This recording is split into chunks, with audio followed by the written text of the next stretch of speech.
Hello everyone. Welcome to Daily Newspaper Analysis brought to you by Shankar IAS Academy.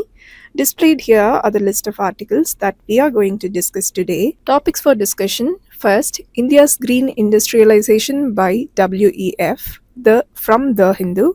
Second, new corridors planned for India's bullet train network from Live Mint.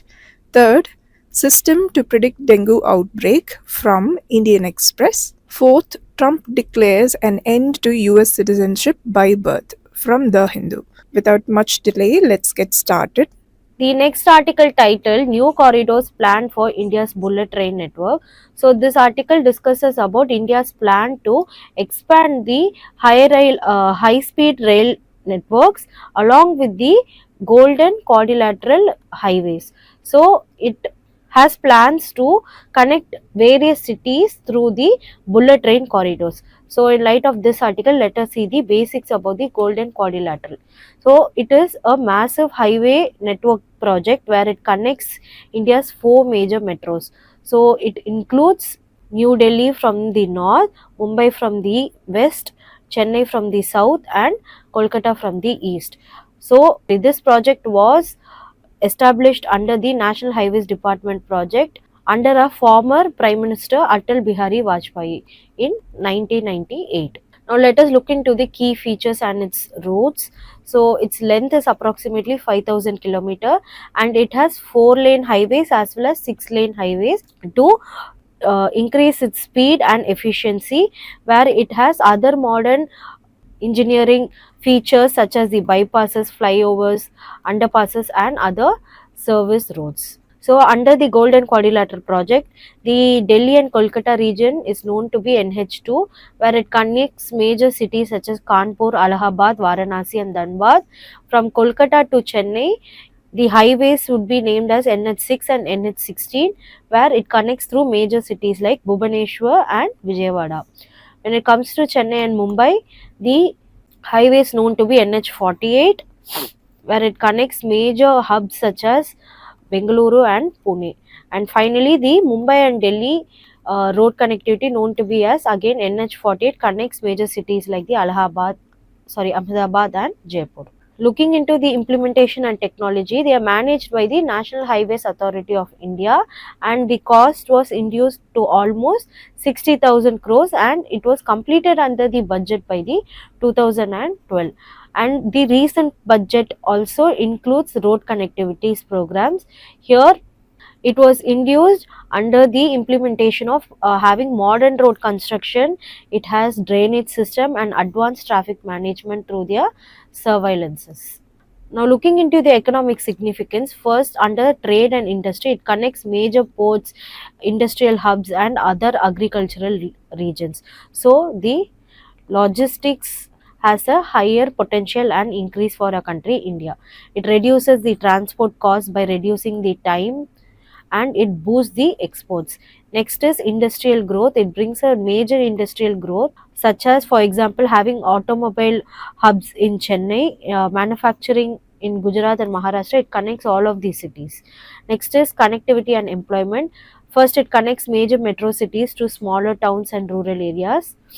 And next is the job creation. Here, due to having this highways, there is migration of labor as well as people under many work labor such as construction, logistic, transports, and there is employment generation, and at the same time there is a scope for tourism boost. Next is under the factor of agriculture and efficiency, there is faster transport of perishable goods. So here, from the farmers and from the industries of the raw materials, there is smooth transportation of the products to the customers at the end of the day. So we can take milk as an example. Here, even though it's a basic product, it utmost importance when it comes to the logistic and its production part would make a larger impact in the global economy. Next is having reduced time travel and fuel consumption, and finally is having urbanization in areas near highways. So there is implementation of schools, colleges, nurseries, supermarkets, so making a scope for the areas near the highways to bring in the factor of urbanization. Next is having social and strategic benefits. First, it has reduced accident rates. There are a lot of facilities for the drivers to take in rest, such as the service roads. There are a lot of involvement of employments through having tea shops or coffee shops for almost 24 hours, and there is a lot of modern equipment involvement for surveillances and even if such accidents happen. Next is faster movement of the defense personnel and equipment, and finally to have improved disaster management responses, as we have seen how even the drainage system works, and it is given utmost importance during the building of the golden quadrilateral. Now, looking into few challenges and criticisms for the project. First, it had land acquisition disputes, as many areas near the highways would be under the name of many private investors. So this creates a dispute between both the government as well as a lot of private stakeholders. Next is having an environmental impact. It can have wildlife sanctuary, it can have varied species, and during such projects the environment factor is being altered. Next is having a maintenance issues, and finally the urban traffic congestion. So you can take metro for example. Now, looking into the future prospects here, the project now it's has plans to expand to almost 8-lane highways. First it was 4 and 6, now it has plans to expand as 8-lane highways. Next is having integration with high speed rail expressways, and that is what the article is discussed. And so this high speed rail expressway integration would be along with the modern techniques from the country Japan, and at the same time our indigenous equipments would be integrated. So here there is concern for integration with the other countries also. And finally is to bring in digital monitoring and having smart traffic management, such as the FASTag and so on. So I hope the article is clear. Let us move on to a prelims question. Here, the assertion is the Golden Quadrilateral has significantly boosted the logistics sector of India. And the reason would be the project provides seamless connectivity between major ports, industries, hubs, and urban centers. So, which of the answer is right? Here, both the assertion and reason are true, and R is the the reason is the correct explanation of the assertions here. Because of the seamless connectivity between major ports, industrial hubs, and urban centers, the Golden Quadrilateral project has significantly boosted the logistics sectors in India. The next article discusses about titled AP Chief Minister highlights India's green industrialization at the World Economic Forum. So the article discusses about the contribution of the Andhra Pradesh Chief Minister N. Chandrababu Naidu's speech on the World Economic Forum in Davos, that is Switzerland, where he emphasized on the importance of green industrialization and demographic interconnection, and at the same time bringing a transformative growth. So here transformative change. So including cities like Hyderabad, where they are known for global hub for IT, healthcare, and innovation. He also emphasized on the building of a global leadership center in Amravati, where they create servant leaders to fight for the global interest, which can be both for transformative growth as well as industrialization growth.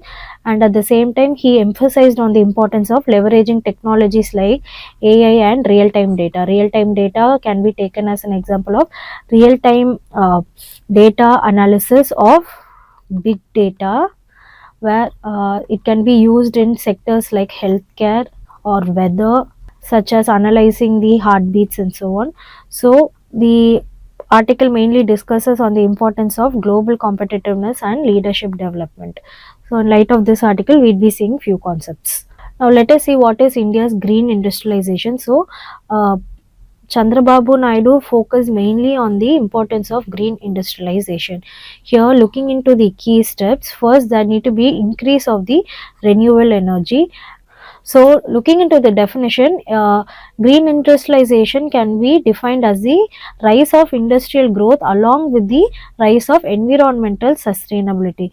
So, taking in account of the clean energy sector, here we need to expand the solar, wind, and the hydropower projects, and at the same time incentivizing the projects where there is investment of private partnerships in this sector for efficiency. So it engages energy efficiency. So implementing efficient technologies and other schemes like the produce, achieve and trade scheme, that is the PAT scheme, which comes under the national mission for the enhanced energy efficiency. So here, along with environmental sustainability, there is increase of energy efficiency at the same time. Next key step would be having sustainable manufacturing. So here, along with the use of the biodegradable materials as the raw materials, it engages ultimately in the habit of having circular economy, where there is income generation and at the same time there is increase and attention to environmental sustainability and the biodiversity. Next is having key step on increasing the green policies. So bringing in taxes, green taxes such as penalizing activities which is related to pollution and other environmental degradation activities need to be penalized, and bringing in subsidies for eco-friendly technologies, then including of smart infrastructure. So for example, the idea of smart cities, the idea of having green building standards, that is Griha and LEED. So these two schemes, so Griha is known as green rating for the integration of the habitat assessment. So it is a national rating system. So it is a national rating system where there is analysis and of the performance of the buildings and the habitat environment on a entire basis. So their focus is on energy consumption, how much energy is consumed in an efficient manner. And this scheme LEED, that is leadership in energy and environmental design. So this scheme focuses on the importance of the raw materials used in the green buildings particularly. So this is a green rating system where here the focus is on the materials, whereas this system has its focus on the energy consumption. And finally, the next key step is to have public private partnerships, as that is an importance for global collaborations and green financing, green bonds, and so on. Now I hope you have understood the concept of green industrialization. Now let us look into few facts on the World Economic Forum. So first, it was founded by Klaus Schwab in 1971 as European Management Forum, and it was renamed as WEF in the 1987, and it has its headquarters in Switzerland, Geneva. So the ultimate motto is to bring a commitment to improving the state of the world, and their organization is a non-profit organization where they are funded by members who include both the stakeholders from both public as well as private, and the organization involves more than 100 members as working members. So looking into the activities, they conduct annual meetings in Davos along with many global discussions with global leaders. So their importance when it comes to having key reports involves reports like global risk, competitiveness, then report like gender gap, report like for future of jobs and energy transition. So especially the energy transition report and the gender gap report has been highly used during the formalization of policies by the ministries in our country India. So I hope the article is clear. Let us move on to which of the following is not a report published by the World Economic Forum, and the answer is option C, the State of Forest report.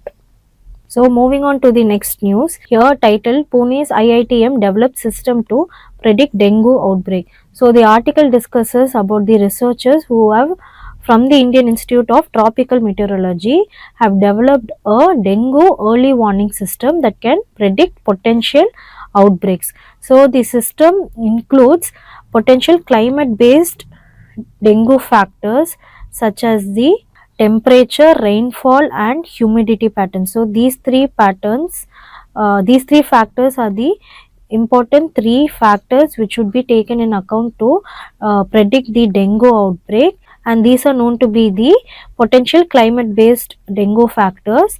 And along with analyzing its pattern, it helps to predict the potential outbreaks more than 2 months in advance. So this dengue early warning system can help the authorities to create mosquito predictive models to predict the outbreak of the dengue, and at the same time it helps the authorities to bring in proactive measures to prevent and manage the outbreaks. So in light of this article, let us see few concepts. First, we need to know the basics of dengue.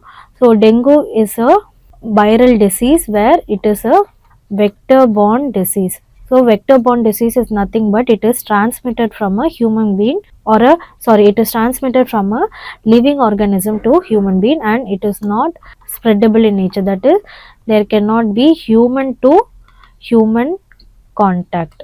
So it is only spreaded through the bite of the mosquito, that is an organism, to the human, and it is known to be as a dengue virus. So the virus is part of the flavivirus family, which is the genus of the virus. So the virus is spherical and it has single stranded RNA with a lipid envelope. So the diagram or the image of the virus would be spherical in nature, and it has single stranded DNA and along with few proteins. This is known as the lipid envelope. So the lipid envelope is nothing but it's a fat molecules where they contain proteins. So this envelope stands as the virus host cell interaction, so that they through that they can contact the human body. The dengue virus has 4 serotypes. Serotype is nothing but variations. So they can be known as DEN, that is dengue virus 1 to dengue virus 4. So, according to the report of the World Health Organization, there are almost 20,000 deaths annually, and the dengue virus is spread by the mosquito Aedes aegypti. So, this is the mosquito which spreads the dengue virus. Now, looking into their symptoms, they would be having high fever, headache, joint pain, having nauseousness, and having rashes on the skin, and there is reduction of the platelet count. So here platelet is important for the function of blood clotting in our body. So it prevents excessive blood bleeding whenever there is any wound. So when the dengue virus has been attacked in the human body, it reduces the platelet count, and thus there is internal uh, blood bleeding, leads to internal blood bleeding and plasma leakage. So plasma leakage is that yellowish liquid component of our blood, where it mostly contains water and also it contains proteins. It also contains immune functionalities. It helps to uh, regulate the body temperature and body pressure. So along with the reduction of the platelet count, it increases the plasma leakage, which can make severe damages due to the dengue, and it can lead to severe dengue hemorrhagic fever. That is, here it increases the organs failure along with the reduced platelet count and increase of plasma leakage and internal bleeding. So this would be the last stage of the seriousness of the dengue fever. Now looking into the role of climate when it comes to analyzing the breeding of dengue outbreak. First, according to the article, there has been using of the predictive models, mosquito predictive models, where they use climate data. So the data includes, as I told before, temperature, rainfall and humidity, which we would be seeing in what factors. So through those models, there would be forecasting of the outbreaks in 2 to 3 months in advance. This can increase the proactive public health planning. So for example, the IIT's Pune system. So the factors such as warm temperature. So here the mosquito breeding is accelerated in the warm temperature and virus replication. That is, along with the breeding, the virus would also be engaging in their multiplier effect. Next, the factor of rainfall, where they create stagnant water, which is a higher breeding center for the virus, and at the same time, people who are living near such stagnant water areas stand as a great host. So they stand as the biggest breeding grounds whenever there is rainfall. So during the period of monsoon, there will be waterlogging and it increases the breeding, and especially after the post monsoon, if it is not been recovered properly, there is higher chances of the breeding grounds. And finally, high humidity, where it prolongs the mosquito survival. So along with the breeding of these factors, if there is including of high humidity, the mosquitoes tend to surviving for a longer period of time. So, in order to control the dengue outbreak, one of the initiative taken by our India would be the National Vector-Borne Disease Control Program. So, they come under the Department of General Health Services under the Ministry of Health and Family Welfare. So, their role is to prevent and control vector-borne diseases such as malaria, dengue, and chikungunya. So, the objective would be having surveillance and having increase attention on the case management, then having vector control, that is working on the source reduction and spreading in the awareness, that is probably cleaning up of the breeding grounds, and finally having insecticide treatments in the areas affected to reduce the dengue effect. So I hope the article is clear. Let us move on to a prelims practice question. So these are the statements, and the right answer is which of the statements are correct, and only 1 and 2 are right. So dengue virus is a single stranded RNA belonging to the flavivirus family, and dengue hemorrhagic fever is caused by the immune system attacking the blood vessels leading to plasma leakage. And third is wrong, because warm temperatures and high humidity do not reduce, it enhances or increases the breeding of the Aedes mosquitoes.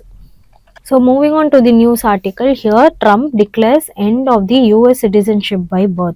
So the article discusses about the executive order given by the US President Mr. Donald Trump on terminating the US citizenship which can be acquired by the birth, and also other executive orders like 100% tariffs on the BRICS nation have created stirs and tensions between the international relations with US and at the same time with other global countries. So in light of this article, let us see the impact of this order in India and other few concepts. First, when it comes to the US citizenship, so the article mainly discusses on the end of the birthright citizenship. So it affects the US born children of non-citizens. Here, the US born children who are having parents who, even if one of the parent, which can be both, who's not a citizen of the US, would not be getting the citizenship. So here it affects Indians who have went through the H1B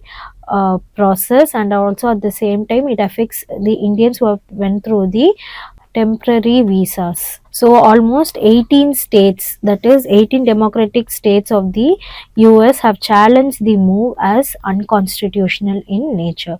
And looking into the other executive orders, he has given 100% tariff on the BRICS countries.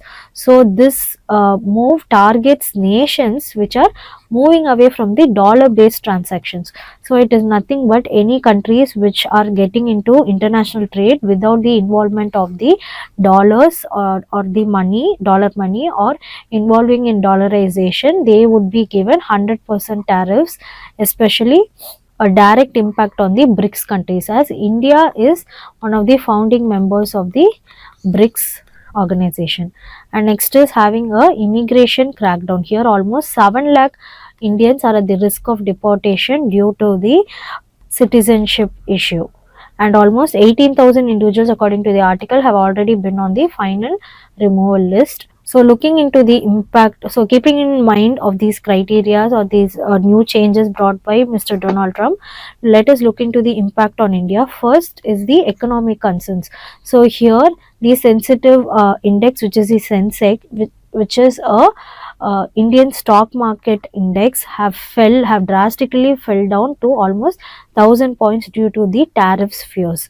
So it has increased tariffs threatened especially on the bilateral trade of US and India.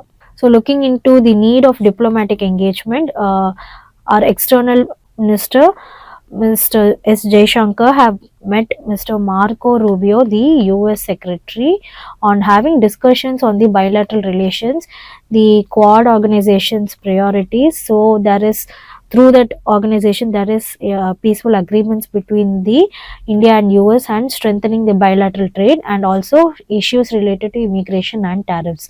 So when it comes to impact on India, Quad would be an important prioritization through have a smooth interaction. So it includes Quad ministries of India, where US is one of the founding members, and it includes other countries like Japan and Australia to enhance in issues like the Indo-Pacific collaboration. And also there is focus on the Quad summit in India, where it can counter bigger global countries like the China, which includes the BRI initiative. Now let us see few concepts or a comparison related to the India and the US citizenship.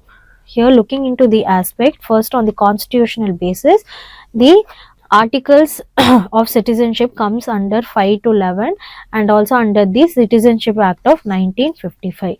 So who all can acquire the citizenship? So anyone by birth. So any Indian born on and before Jan 26 of on and before 1950 would be getting their citizenship by birth. Next is by descent. So any children born outside India, where any parent can be having citizenship of India, or their citizens of India can be acquiring the citizenship through the factor of descent. And next would be through registration. So for example, after have checking in with the criteria to acquire citizenship, that is the residency or the years of residency, anyone can acquire the citizenship of India. Next is through the process of naturalization. For almost 12 years, anyone who resides in the India and has a knowledge of the Indian languages can acquire the citizenship.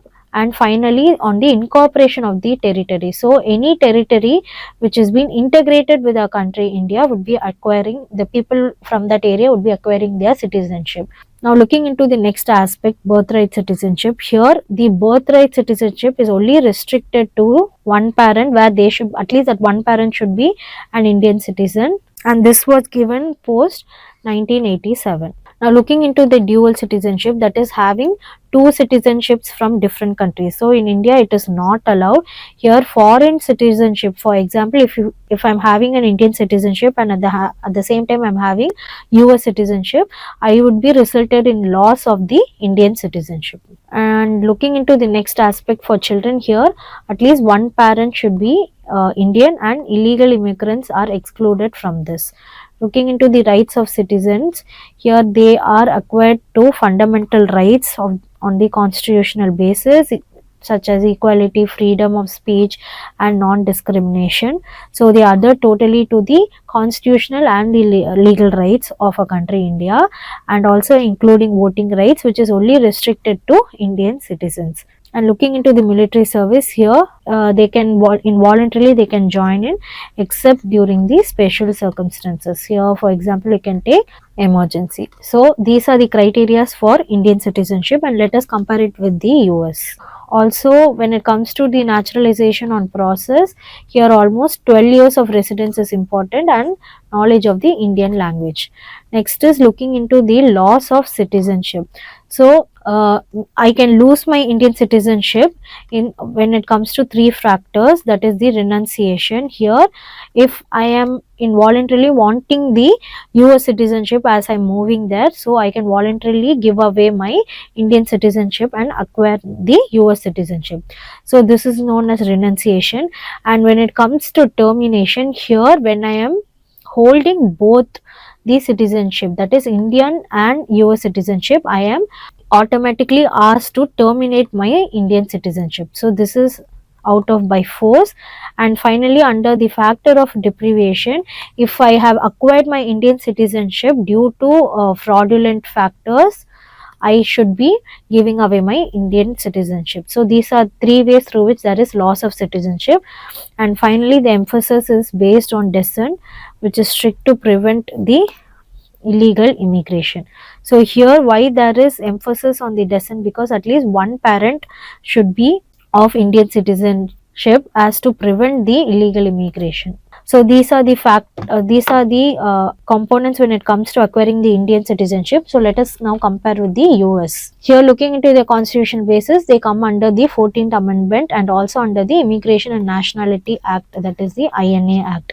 Here, not by 5 factors but by 2 factors, that is by birth or by naturalization, they would be acquiring the US states, where now in recent order by the US president, this has been terminated. Next is looking into the birthright citizenship. They are guaranteed to anyone born in the US soil, which has been challenged recently. And looking into dual citizenship, they are allowed. Here, the US citizens can hold multiple citizenships, which is not the criteria when it comes to Indian citizenship. Looking into the citizenship for children, here children born abroad can acquire citizenship if the residency criteria are met. So now this has also been challenged. Next is the rights of citizens. Here they enjoy the constitutional rights on free speech, religion and equal protection. And looking into their voting rights, they are only restricted to the US citizens. And looking into the military services, males who are from 18 to 25 age should only register for the selective services in US. And looking into their naturalization process, here they need 5 years of residence, where they need to go through the test of interview and having written tests such as civics and the English test, which is their former and official language. Next is looking into the loss of citizenship. Here again, through relinquishment, that is by, if I have wanting to give away my Indian citizenship and wanting US citizenship, I would be getting it, that is through relinquishment or revocation for fraud. So either they would be anyone who wants to have a US citizenship can get the citizenship, or if they are involved in any fraud activities, they would be terminated out of their citizenship. So there is emphasis on inclusive approach and promotes multiculturalism, but right now this has been challenged greatly. So I hope the article is clear. And let us move on to the question, which of the statements given above are correct? So both statements are correct. Here, as per the Citizenship Act, an individual can acquire Indian citizenship through the 5 methods. And if an Indian citizen voluntarily acquires citizenship in another country, he or she automatically loses Indian citizenship, and this is also right. With this, we have come to the end of the session. Before leaving the channel, if you found the initiative informative, kindly subscribe to the Shankar IAS Academy YouTube channel and leave a comment. Thank you.